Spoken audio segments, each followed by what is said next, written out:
Okay, like I said, now it's time to complicate things a little bit. It's all been a little bit too straightforward and easy thus far. So let's look at this. This kind of flips our understanding on its head a little bit, right? Essentially, when I looked at this image, I'm like, Jesus, there's some stuff there that I don't understand. Obviously, we're familiar with malar fat, but this doesn't look like the configuration of malar fat that we know. Right, this looks like some strange tube kind of going up, largely bounded by the nose. And this guy, by the way, suffers from acromegaly, gigantism. So he has kind of really kind of extreme features, just like we saw in the skull lecture. But regardless, the structure of his fat, this thing I couldn't explain, and so I looked deeper into the kind of the plastic surgery journals, and there's been some guys who've been injecting faces with dye, cadavers, unsurprisingly, and this is what they came up with for the individual compartments of fat within the subcutaneous layer, right? So we're not talking about deep stuff like buccal fats, or sorry, the buccal fats and the orbital fats. But we're talking about just this top layer of fat under the skin, right? And we know this little wedge here is what we would classically consider the malar fats. But then there's these other ones. And to be honest, I disregard this and this because, yes, there's certain fat up there, but you don't get fat in your forehead. You don't get fatter in your forehead.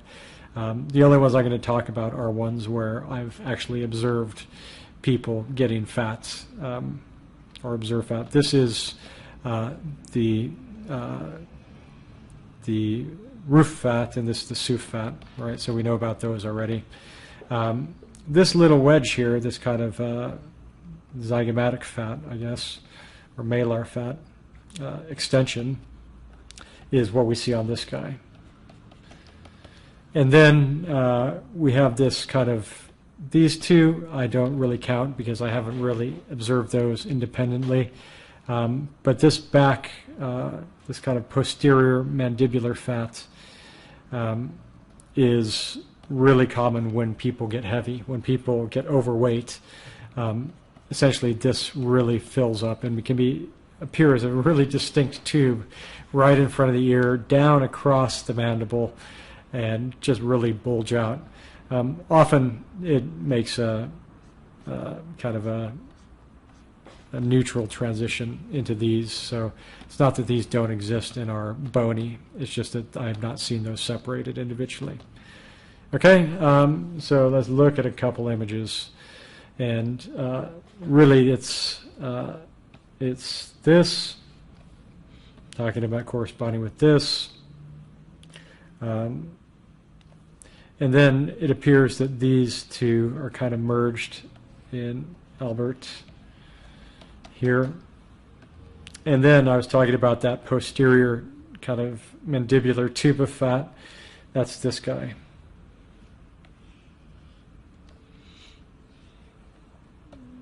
And he runs all the way up the, right in front of the ear. Yeah, crazy, but that's what that is. Okay, and then this guy is also showing this nice separation here,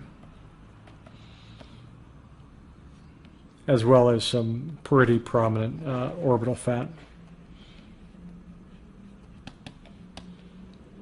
Okay, that's all that I'm going to say about this. We'll see this again when we get to joweling. That's also described there, but I did want to explain that there is more going on in this subcutaneous fat layer than just malar fat popping out. It just happens that that's the most common, most recognizable configuration, right? And it's the one that ages us most. These other ones tend to, if that kind of slides, these other ones tend to just kind of deflate, if anything. And if somebody gets really fat, these tend to join up. So it's some of these aren't totally recognizable, but for kind of completion's sake, I had to mention it. Okay, now let's move on. Submental fat is fat beneath the chin, right? And we'll see that actually submental fat is kind of related, is bounded, I guess, on either side by jowls, right? So submental fat is one compartment underneath the mandible, right? So we've got the mandible coming down here. This is the chin right here, so I've overdrawn it just a touch. But you can see this muscle, and you can see the profile. This guy has submental fat, right? And essentially, submental fat doesn't go all the way down to your chest, despite what you might think. If you have a double chin, your double chin is kind of there's kind of a little bit of a ligament structure that goes in and binds the superficial fascia down to deeper layers, both kind of at the transition point of the hyoid and underneath the chin here at this kind of mental fold. Okay, so this is where we fill up with fat, right? Obviously, you get more subcutaneous fat down here if this guy has it, but you should see a nice transition there. You can also see fat. Look at the fat rolls on the back of somebody's head. That's where it is, right? So a lot of upper back fat on this guy too. Very interesting to see this stuff in cross-section. Okay, so on a person, this is where it sits, right? And it's kind of sitting in this boundary, right? So this submental fat is compartmentalized. You'll have a primary bulge here, and then you'll see when we get into jowling, you'll have secondary bulges lateral to it on either side. And they're distinct compartments in this kind of subcutaneous fascia. Okay? And then I guess a little compare and contrast, right? Different gender, but you know what? Same idea. If this guy had no fat, he would be like that. But this is filling in. You can see the transition point, right? I say hyoid being up here, but let's be honest, it's stretched down a little bit. The adhesion. Okay, so that'll be the submandibular fat or submental fat. And she doesn't have any, but if she did, it would start to do that. Right, bounded in the front by the little suture where the chin grabs onto the mandible, and then bounded at inferiorly by essentially this ligament going out to this kind of septum going back to the hyoid. And another tragic example of actors putting on weight when they get old. Val Kilmer, maybe not the best actor in the world, but he was Doc Holliday in Tombstone, so amazing role. And now he's gotten really, really chubby. But this is submental compartment right here, right? And it is in fact very distinct from this submandibular jowl, which we see on either side. Right, and then you can also see the overall widening of his face is due to that tube of fat that sits in the back, right? Remember that tube that goes in front of the ear? That's creating that extra width from there out, right? So imagine putting that much fat on top either side, right? Hell, you can hardly see his ears anymore. It's hidden. Okay, enough of that. Let's talk about jowl fat now. Okay, on jowl fat, what you need to know is that we have a very distinct location for it, right? And it just happens that it coincides with what ends up being the the buccal region, right? We've seen that that's the area that's bounded by the masseter in back, and bounded by kind of the muzzle in front, right? So these are our two kind of boundaries of jowling, right? And it just so happens it corresponds with buccal fat. It turns out that they're entirely different things. Jowls are very much superficial fat, subcutaneous fat, and the buccal fat is deep. They both happen in the same area, and it just happens to be that this area is where you get all sorts of flexion in your mouth when you open it and close it, and when you chew and you speak and you puff your cheeks out. This is the area that has all that mobility, all that motion. So it makes sense that, as we age, as if essentially the effects of aging are all wear and tear on the resilience of our structures, the elasticity of our structures. And so it makes sense that this area loses elasticity, and you start to get effects of gravity, which is essentially what jowls are. Okay, so I wanted to show you this crazy little video from the slow motion guys who have a YouTube channel, so you should check them out. This is just going to describe why I think jowls happen, right?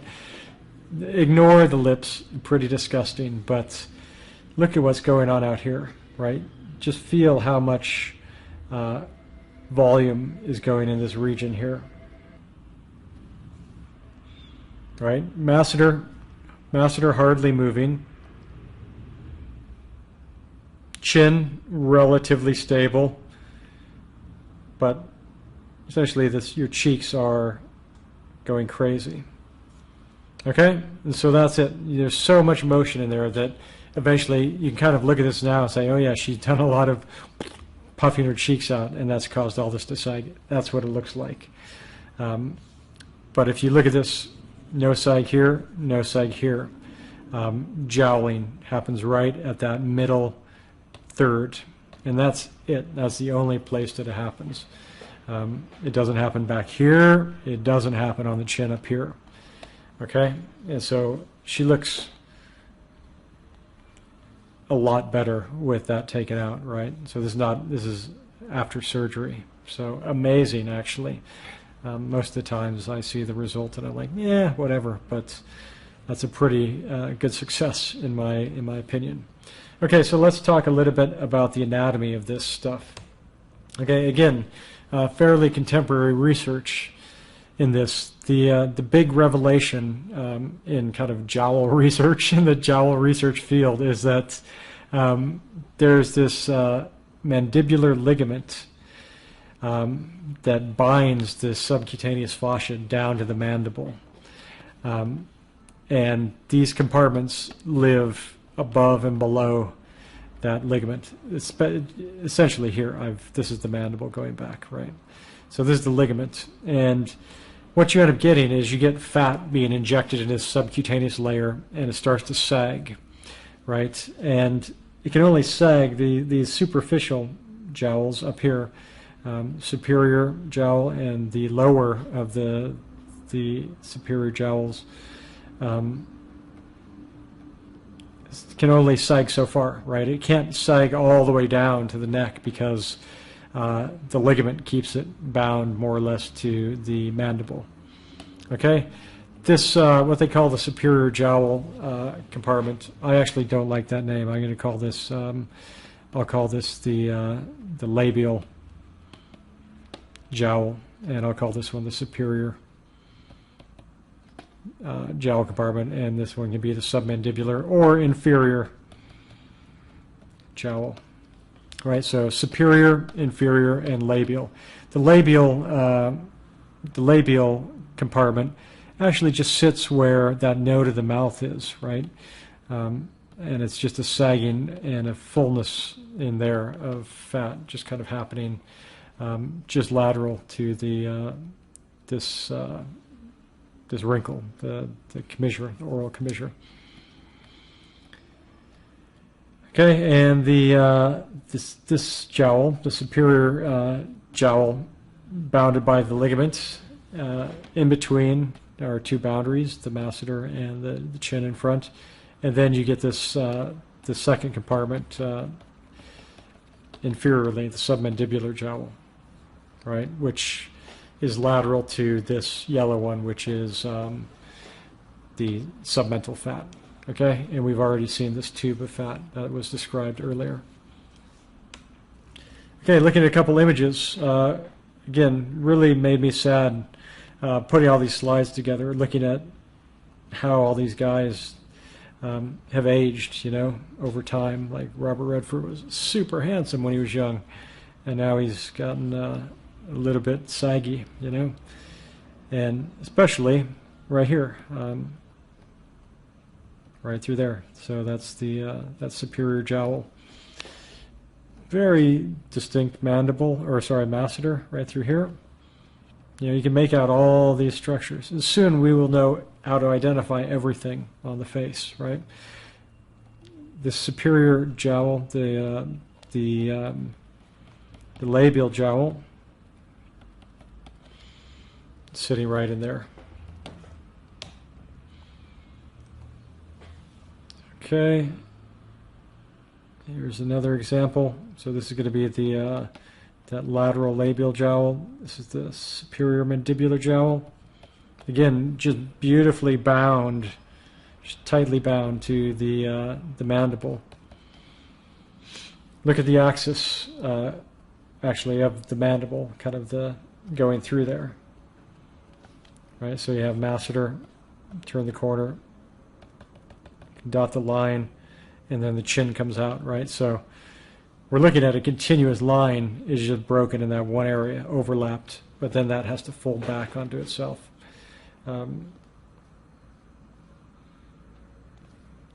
The inferior jowl compartment down here would sit there, and this is submental jowl, but there's also a little bit of kind of platysma, right? These little stretched skin of the platysma going down. So that's a combination of two things. We'll look more at that on towards the end of the course. Okay, and of course we can make out a very nicely defined kind of malar fat pad, neutral through the masseter, right? We're not seeing too much bulging or fatty through the masseter. Coming up to the convexity of the zygomatic arch, a little bit of orbital fat, and yeah, that's it. So let's look at Judi Dench, right? Who knew that she was young once? Nobody knows what she did when she was young, but people only know old Judi Dench. Pretty tight jawline for the most part, and not too baggy yet, except for that first little bit. And all you have to do is put that little transition in, and it will age somebody 15 years, right? You go from being 30-something, maybe early 40s, to 50, 60, as soon as you put that in, even if everything else is rendered exactly the same. Joweling, it comes with age, not with weight. Okay, Gordon Brown, I knew you would be back. I knew you would be back. Gordon Brown is showing us, well, submental fat, right? That's this big thing bulging over his collar. He's showing us the superior jowl compartment, which would be this one.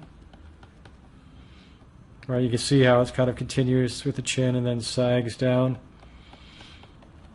And then he's showing us the inferior or submandibular jowl compartment, just overlapping, cascading over each other on this far side. This extra fullness in here is the labial jowl compartment. Not super distinct, but kind of combined with the superior mandibular compartment. And then just back here you can kind of feel that that's not masseter, that's a tube of fat. running down back here. I know it's not master because master would be going down, straight down in this plane.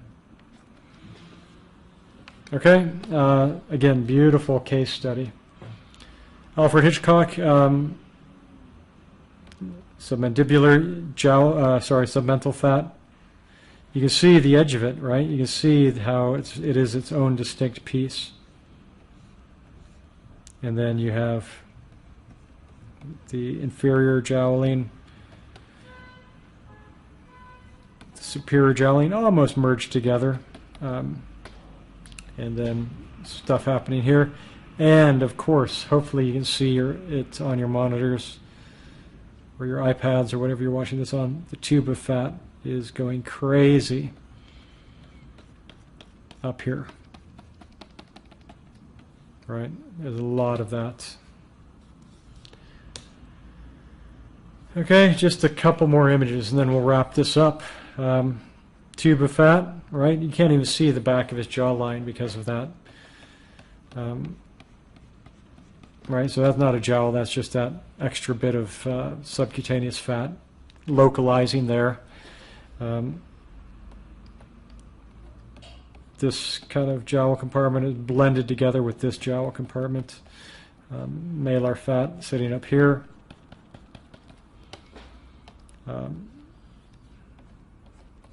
Submental fat here. And that's about it. That's the big stuff for us to look at on this guy. But a pretty extreme example of jowling right there. Okay, last one. Really just included this guy for the remarkable fat tube back here.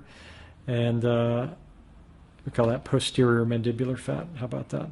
And then also this kind of jowl right here. This is probably both the superior and the inferior, kind of just wedged up against each other. As you can see, kind of symmetrically, those two would match. Just happens he's tipping his head to his left side. Okay, that wraps it up for facial fat. So just a really quick review. Orbital fat, 3 compartments, nasal, intermediate, and temporal or lateral. And then above you had the preaponeurotic fat, and then you had more nasal fat up here. You also had pretarsal fat. We had pretarsal fat, little tube of fat, just inferior to the lower tarsal plate. Malar fat was this little wedge, right, bounded by the infraorbital furrow, the nasolabial furrow, the bottom of the nose, the base of the nose, and this free boundary inferiorly is coincident with the pull of zygomatic major. Okay, the buccal fat essentially fills in this compartment right here and stretches up. Smear that up. And that's the buccal fat. Subobicularis oculi fat, remember, is going to wedge just right out here, a little crescent, sitting just over top of the orbital margin, although in youth it'll sit across it and just soften that edge. The roof fat is going to sit up here. So a kind of an additional crescent. Submental fat we saw hanging out down here, just kind of bounded, remember, about by the width of the lips, kind of the muzzle region, and inferiorly by kind of the angle of the hyoid, that transition between jaw and neck. And finally, jowls, right? Jowls were hanging out here, lashed to the mandible. They were hanging out here off the corner of the mouth, which we have no schematic of, and they were hanging out here lateral to the submandibular fat. Not shown on here, we had a couple other subcutaneous fat locations that were kind of interesting to us. This tube of fat was pretty interesting, pretty common, and occasionally we would get a little triangular wedge of fat in here that would show up as opposed to disappear. Okay, so that is facial fat. Hopefully that's kind of interesting. It more or less rounds out a lot of the face for us, and it leaves us mostly with features to construct, and then the drawstrings for expression, right? So we're slowly starting to get a complete look at building this structure of the skull out to the face, a portrait.